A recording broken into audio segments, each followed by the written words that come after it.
So for the last 20 hours or so, I've been using the Gunlance almost exclusively after a bunch of longsword usage, and I absolutely love this weapon and wanted to talk to you today and encourage you guys to give it a try. This is an incredibly good defensive weapon that is also effective at breaking off specific pieces of the monsters quite easily. As the name suggests, you are both a lance user as well as having the option of the ranged shelling attack.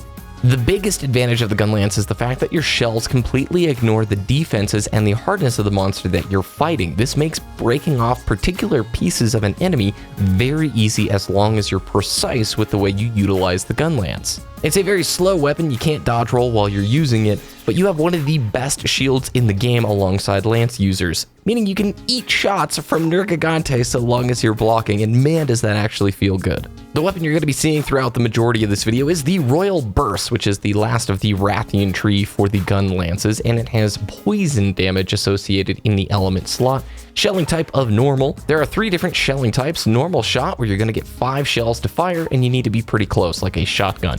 Long shot, where you're going to get 3 shells to fire, and the sharpness cost is in between normal and spread. And then finally, the spread shot. It's the opposite of the normal shot. You can only have 2 shells at once, and they eat up 1.5 times more sharpness, but it shoots over a much wider area. The shelling level dictates how much damage your shells are going to be dealing to the enemy. So let's talk about your bread and butter combos. There is no dodge rolling like I mentioned, but if you press X without anything on the analog stick, you will do a backstep. You can also do this forward as well.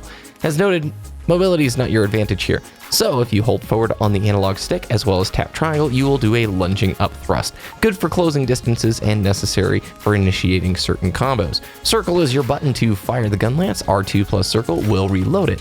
You can also poke at enemies while you're blocking by pressing R2 and triangle at the same time for your guard thrust.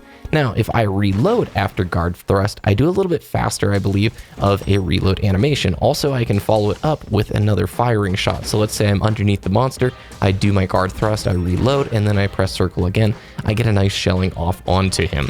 Let's talk about the basic shelling combo. It's going to be 3 circles in a row, shelling into Wormstake Cannon, and my battery is low.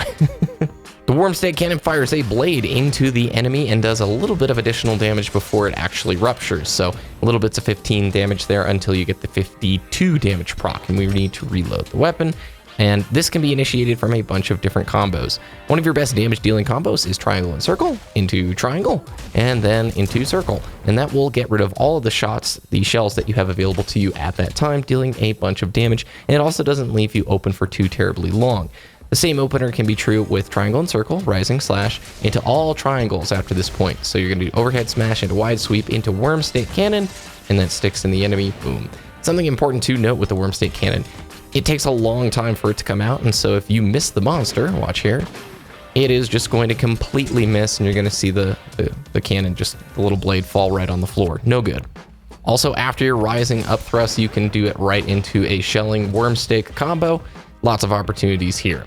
Now your giant damage dealing opportunity when enemies fall down. This is my absolute favorite, Wyvern's Fire. Once you're guarding, hold triangle and circle, and that will initiate this long wind up into a big blasting attack that pushes you way far back. Now check out the Gunlance, it's glowing red because it's overheating. There's a pretty long cooldown for Wyvern's Fire that you want to be careful of, so you utilize that particular combo always when you're looking for those max damage situations.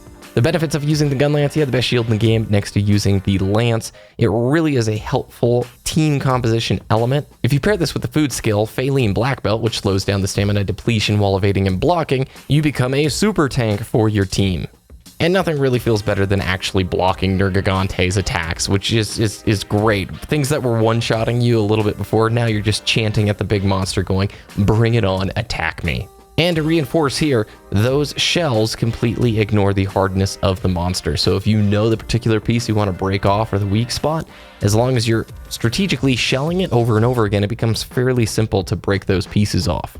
But you won't be winning any mobility awards while you're doing it. Let me know what some of your favorite weapons have been so far. That might help shape the next video that I do. I think I'm looking at the dual blades, but I could be swayed in any direction, so let me know what you guys are enjoying. Thanks so much on the support for the Monster Hunter videos as of late. It's been crazy. This game is so good. This game is just freaking fantastic, and I hope you all are having a great time with it as well. Be sure to hit that subscribe button if you guys enjoyed more Warframe, Monster Hunter World, and Destiny around the corner. Thanks. Have a great rest of your day, and I'll talk with you very soon.